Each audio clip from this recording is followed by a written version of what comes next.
พอดีเนาะการเฮ็ด P2P เนาะแลกเปลี่ยนเป็น USDT แล้วก็ส่งให้แล้วที่งานแล้วเนาะอันนี้คือ 1,009นะกับจุดกับ81 USDT เนาะเมิด22ล้านถ้วนพอดีแล้วก็หลังจากส่งไปให้ทีมงานแล้วจะเฮ็ดไปเปลี่ยนเป็น swap เนาะ swap เป็น BNB แล้วก็ฮับมาเป็น USDT ฮับมาเป็น BNB แล้วก็เป็น swap เป็นไปไปไปใส่ไปเป็นACT เนาะแล้วจะเอาไปแบ็กเด้อโอเคอันนี้ต่อไปสิเฮ็ดสิหน้าจอแล้วก็เฮ็ดเกี่ยวกับ swap เนาะจาก BNB เป็น ACT เนาะ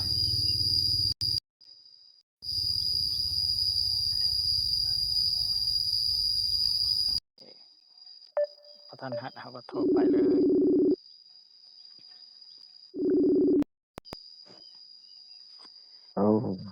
ใช้หน้าจอเลยก็ได้เด้อโอเคเมื่อกี้นี้ได้เปลี่ยนเป็นเปลี่ยน USDT มาเป็นBNB แล้วบ่ยังบ่เปลี่ยนละโอเค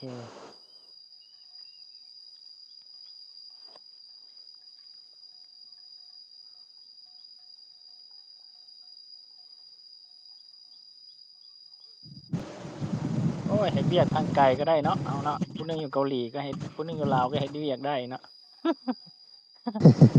ถ้าว่าตะกี้นี่โอ้ทันยสมัยเนาะนี่โอ้นั้นค่าที่ยนต์ไว้น้อยเนาะเดี๋ยวนี้นี่เฮ็ดเวียกทางไกลคนละโลกกันก็ยังเฮ็ดเวียกได้ทันสมัยเนาะจะว่าได้เรียนนะจะศึกษาเบิ่งนี่โอ้ก็ดีแต่เจ้าแนะนำมาเนาะพอได้ศึกษาเติมได้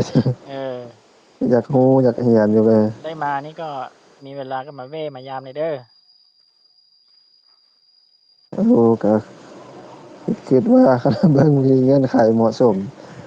อีกจักปีเนาะเพิ่นสำเร็จอันนี้จักหน่อยพอดีแล้วมีความสะเจ้าดวกไปเฮ็ดเติมเวียกอยู่เกาหลีบัดนี้เจ้าก็เอาโอ้1,000เหรีเดืยญมาอนนี้จะว่าปีหน้าเจ้าก็ได้ 5,000 เหรียญแล้ว4,000จะเอาเงินเดือนนี้บ่เอาไปใส่เลย ดีแล้วได้เจ้าเงิวางแผนเดือนนดีนี้มามอบเขานี้หมดเลย ๆพอดีเจ้ามาจอยได้เนาะเจ้ามาจอยได้พอดีอันนี้ก็ดีใจนำครอบครัวเจ้าเลยเด้อจักสิหาเงินอยู่ไส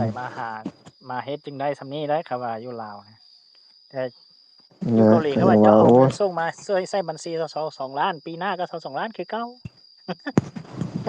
ก็แม่นนั่นแหละแต่ว่าถ้าเจ้ามาส2มัครล้านเดี๋ยวนี้ปีหน้าแต่มันซื้อโธ่สิได้เป็น100ล้านพุ่นเนาะโอเคได้แล้วเนาะสวัปเลยซะโอเคพอดีจังซี่แล้วก็ไป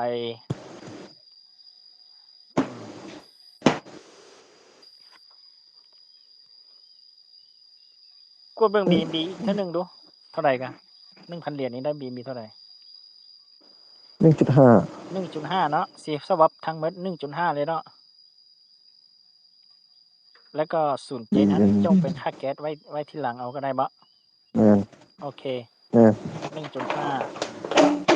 copy กอปปี้กระเป๋าเลยก็ได้เดะเอาไปวางใส่บอนกระเป๋าเนาะหน้า Access the Finance โอเคโอเคไปเลยไปหน้า Access the Finance เลยเริ่มเลยเด้เริ่มถนัดเลยเด้นี่บ่ค่อยสิอันนั้นบ่ได้บ่ไปใส่หน้า Access the Finance เอาเด้ยกเลิกไปเลยSwap to ACT Swap to ACT ปิดโฆษณาไปเลย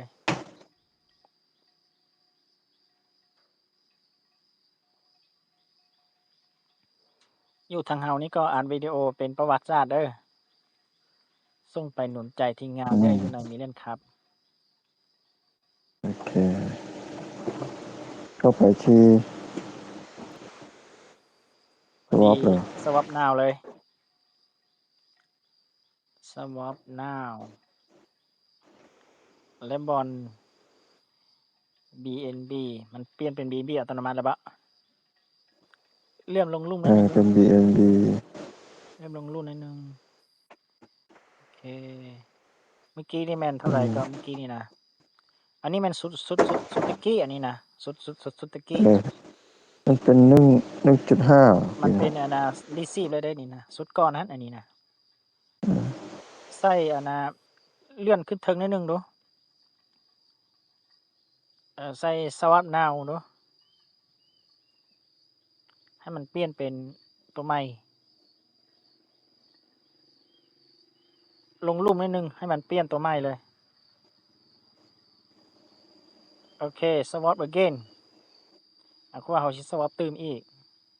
ตัวนี้เป็นตัวสุดก่อนนะเขาเห็นเนาะ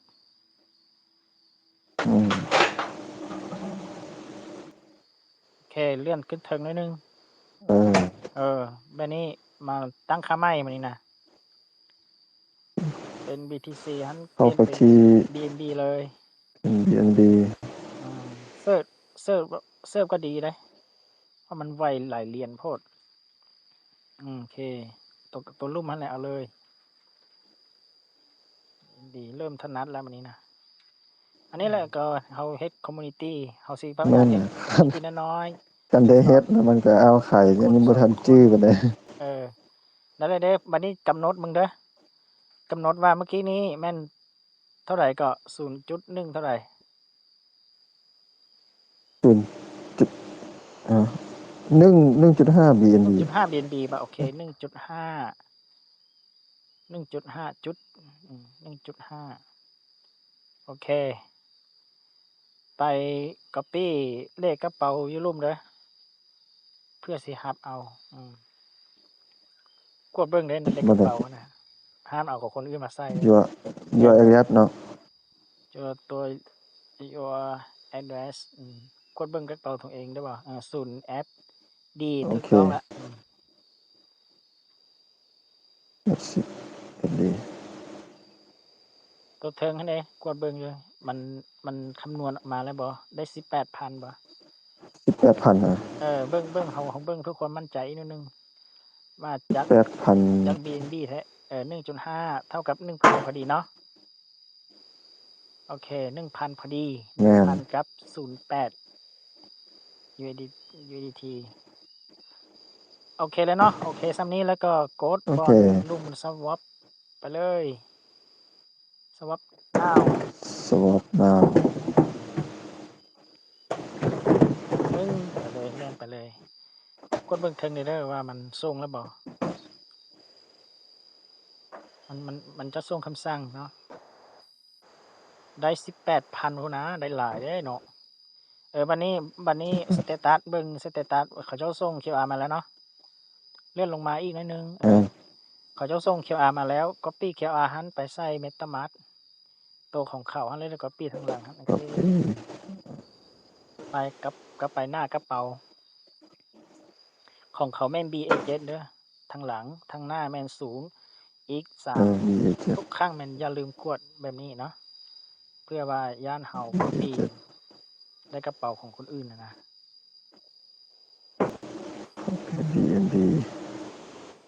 BNB chain วันนี้กดเส้นวางซะฮันโหลดปุ๊บปั๊บ 2B7 BA7 ถึกเนาะนั่นน่ะถึกแล้วก็ next ไปเลย next กำหนดค่าโหลด 1.7 1.5 บ่1.5 โอเคพอดีได้ 1,000 เหรียญ next ไปเลย next 1.5 เลขกระเป๋าถูกต้องทั้งหมดเป็น 1.507 คือเรากำหนด 1.5 เส้นไปเลย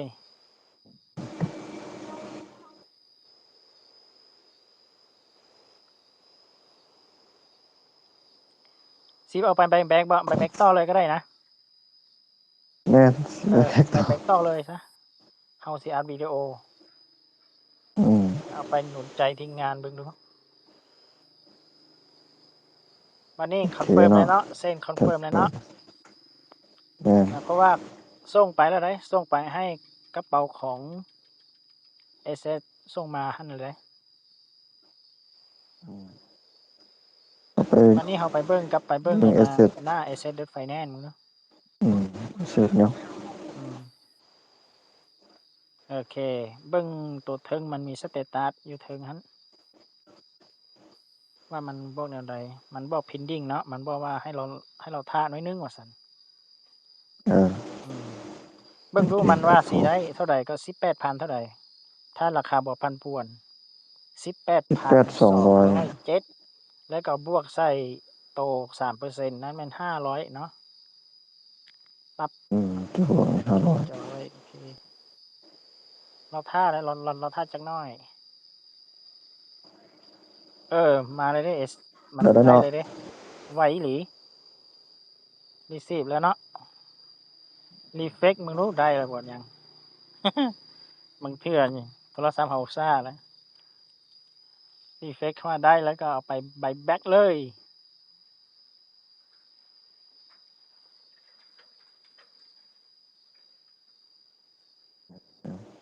ออกมาแล้ว โอเค โอเค เบิ่งดูเบิ่งตัวจริงดู กลับไปหน้า Asset Finance ดู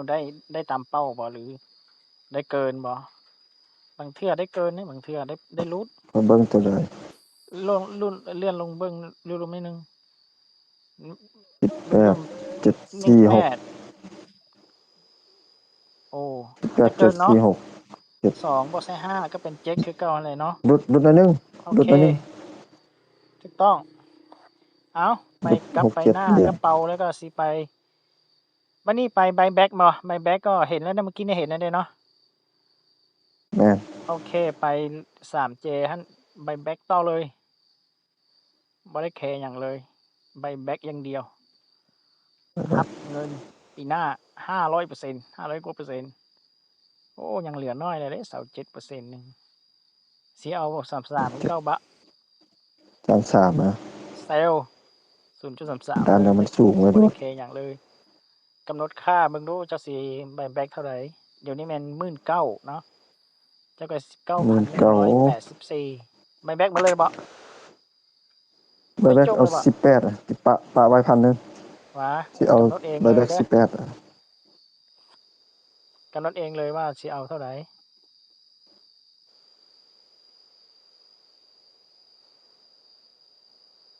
18,000 18,000 18,000 นี้ติ๊กอยู่ลุ่มดูสิได้เท่าใด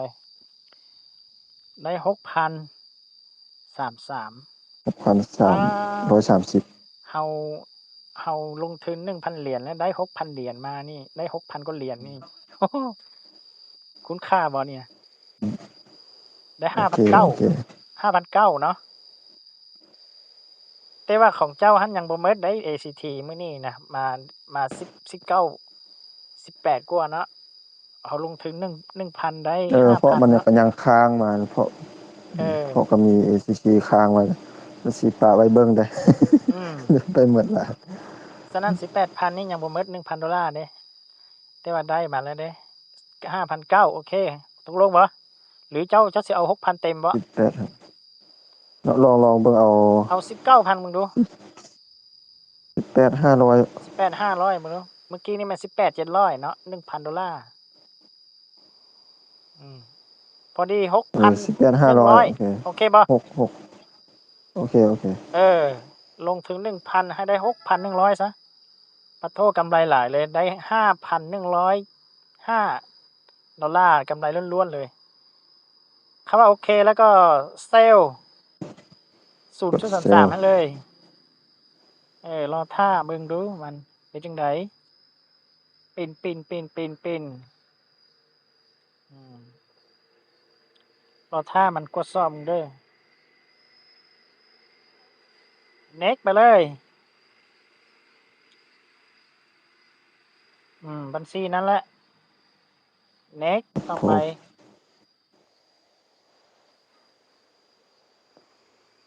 approve ไปเลยมันเนาะ buy back อย่างนี้ค่อยก็อยากได้เงินหลายมา buy back เด้ มื้อนี้ทีมงานเฮ็ดเวียกเลย สิซื้อ$100,000ปู้ได้ฮอด2ล้าน ACT มาใบแบ็กได้ฮอด600,000พุ่น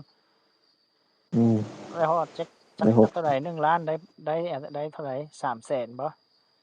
330,000 2,000,000 ACT ก็ได้660,000ป๊าโธ่600,000นะฮะคอนดอเฟิร์มลลาร์ละเลยอ๋อ18,500 ACT จงไว้500ไว้เบิ่งมันเนาะเตรียมรับเงินอืมอย่างเดียวนะ